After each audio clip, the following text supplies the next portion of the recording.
So ayun guys, nakagat si RC guys. Oh. Ay, hindi ko nakuha.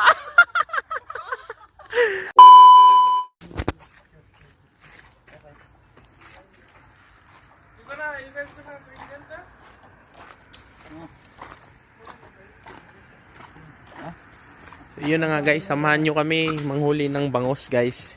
Ito yung fisherman namin. Ang laki naman ang dinala nyong timba. Kala nyo marami kayong makuha.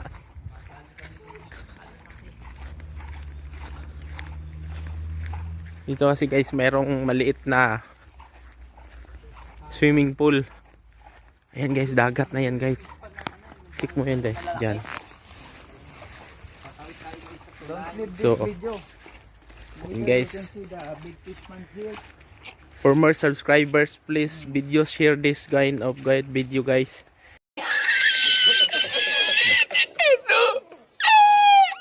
Putik guys. Ganito kasipag sila guys. So nakita nyo yan. Pakadaming isda dyan guys. Unahin natin dito. Dito. Hindi, dapat dito. Kasi dyan ang takbo ng bangos.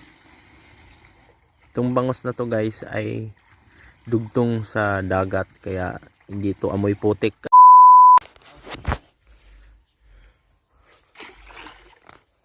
Parang tinakot nyo lang ata sa net na yan eh. Nagtakbuhan to natakot sa net na sobrang itim.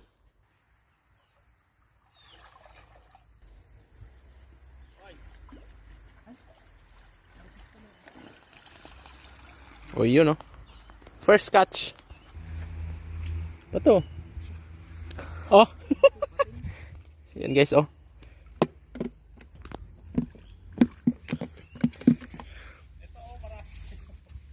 Ganyan nyo. Para mas maganda. Talon pa.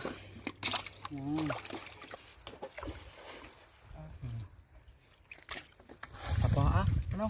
Kita mo, vlog mo. Yeah. Oh, yan guys. Buhay pa yan guys. Putang. Yan. Oh, kayo. Balikan naman yan.